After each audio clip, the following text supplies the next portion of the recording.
Now, the room that we're in right now, folks, this at one time was called Studio D. So you can see this building here at Studio D, and then in there is Studio B, and the building next door, they housed Studios A and C. They kind of broke it up. And you can kind of smell the retro, right? It feels like we went kind of in somebody's old cellar right now, or something like that. Well, when Chet got everybody for a recording session, guys, they'd all be in that room together. Everybody. You had the lead singer, the backup singers, the musicians. And when they were all working together like that, that's when that wonderful word chemistry comes into play. Because all those guys and girls were just feeding off each other, and the energy level was just flying high. Now, in the late 1960s, they started breaking up that process. Now it's all done in sections, and they'll splice it all together later. And I understand the reasoning behind it. It's more of a cost-effective measure and time-effective measure. Because if you think, if we were all recording right now, and I goofed up, kind of in basic essence, we'd all had goofed up at that point. So we'd go back to a certain point, pick it up, and go forward.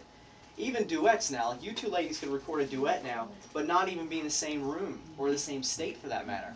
And we all know, y'all don't have to be alive anymore to record a duet. You could be long gone. Like Nat King Cole and Natalie Cole. Yes, sir?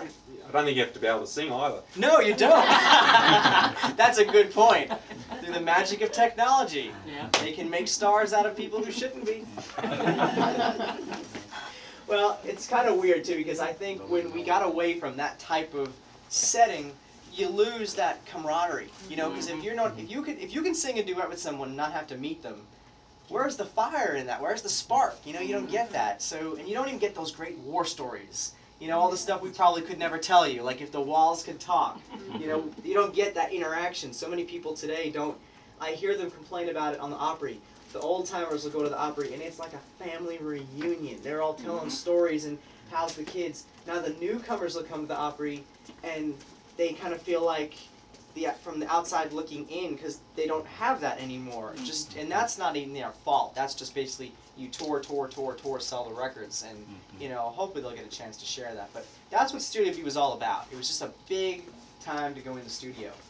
Now, the whole deal with that was, you know, you're in there, and my train of thought just jumped the track, folks. I could not help. Hold on, I got to catch where I'm at. Y'all are just giving me too much of a good time now. I've been doing this since February, and this has never happened, and he's recording it. All right,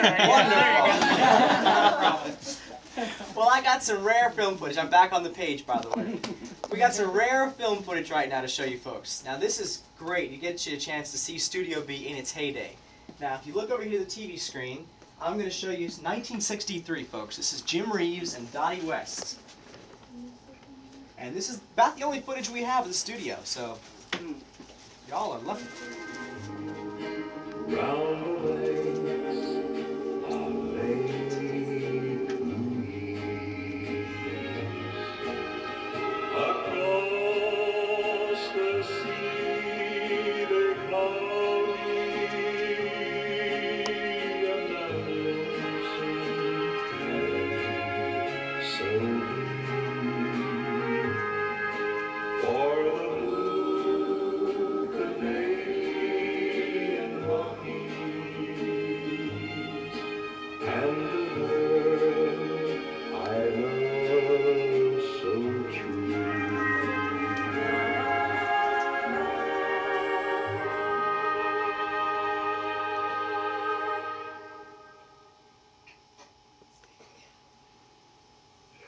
That's fantastic. Now let's do one more, please.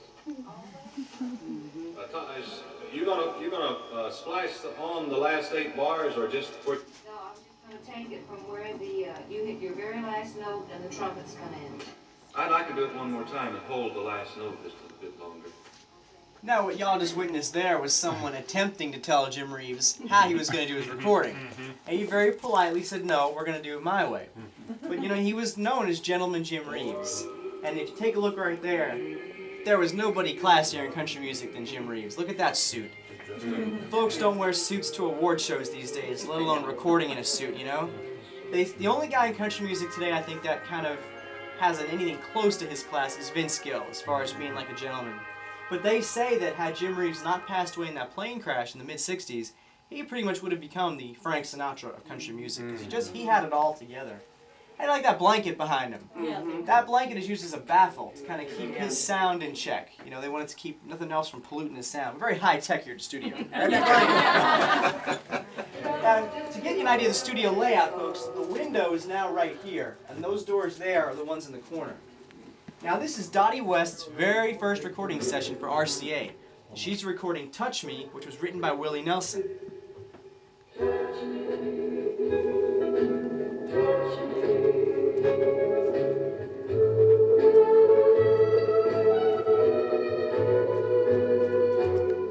Touch me, touch the girl who once held all the world in her hand. Touch me, touch the arms of a girl that once held the world's finest man. Touch me, maybe someday they need to know how you feel.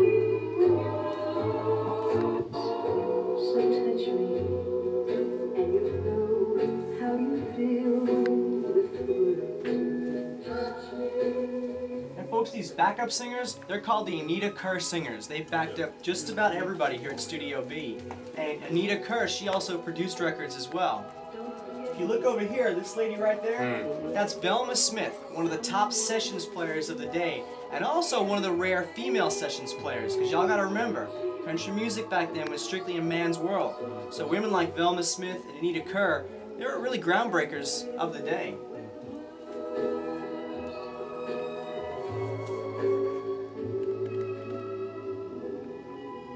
Dottie ain't looking too happy about that though, right? She's got a roll in her eyes there, you know. But it's her first time, we got to give her a little slack on that one. Now, I don't know about the rest of you, but when I think of Dottie West, I don't think that. I think big hair, tight spandex. That certainly wasn't it, was it? Yes, sir. When they built this, did they give any consideration to sound quality, size Oh, of the room? yes, It was all yes. done? Everything was very, really carefully planned out, yeah. Everything in that room is acoustically designed. You see in there. We're going to go in there in a little bit. Now, what's kind of neat about, yes, sir? When we came in, there was a picture of Roy Orbison. I once heard that he was such a genius that he'd go into a session and he'd listen to them play.